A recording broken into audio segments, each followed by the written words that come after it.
Kenapa Safwah menjadi pilihan utama bagi jemaah-jemaah yang duduk di sini? Ada pakej 9 hari 7 malam, 12 hari 10 malam. Sebab belakang ni dah lobby.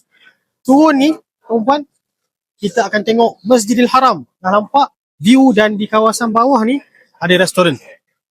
Bawah ni ada restoran. Turun eskalator sahaja dah sampai ke dataran masjid. Sebab tu kami memang mengajak tuan-puan yang datang umrah, cari kami di Masjid Al-Haram Travel Tours.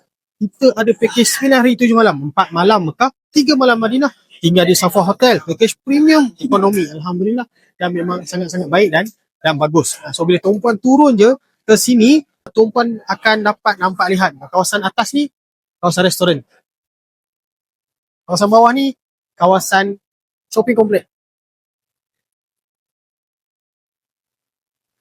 Dan kawasan bawah satu lagi, ada lagi shopping kompleks.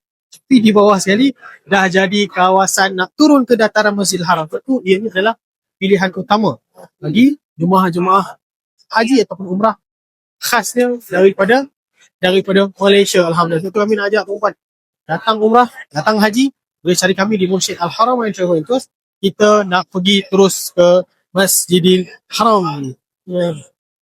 Okay. Okay, saya tuan-puan. Kan? So, dah turun ke bawah ni, Alhamdulillah, sampai ke dataran masjid. Tak sampai 2 minit, dah sampai ke dataran masjid. Sebab tu, Safwah adalah pakej utama tuan-puan kena pilih. Sebab ianya memudahkan. Macam selalu saya sebut, lagi kurangnya kita berjalan kaki di luar sana yang panas ataupun sejuk. Tapi, bila lagi mana kurang kaki kita untuk berjalan, lagi kurang tenaga kita untuk kita berjalan di luar, lagi banyak aktiviti kita boleh buat dalam kawasan Masjidil Haram, insya-Allah taala. Dan belakang kita dah Safwah Tower. Tepi kita adalah Zamzam Tower dan dah dataran Masjidil Haram. Masya-Allah taala. Sebab tu kami doakan tuan-puan mendapat umrah mabrurah, dzamban maghfur, tijaratan lan tabur, insya-Allah taala, dan moga-moga Allah terima semua amal ibadah kita, insya-Allah taala. Tuan-puan boleh pilih pakej kami, duduk di sini bermula daripada 9 hari 7 malam, 4 malam Mekah, 3 malam Madinah. Kita ada 12 hari 10 malam.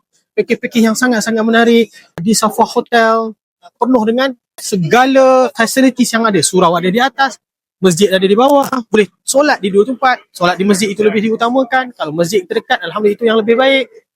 Dan kita dah di dataran Masjidil Haram. Moga-moga Allah murahkan rezeki semua. Tuan-puan ingat umrah, ingat kami di Mursyid Al-Haramain Travel Tours Nembahad, insya-Allah taala. Assalamualaikum warahmatullahi wabarakatuh.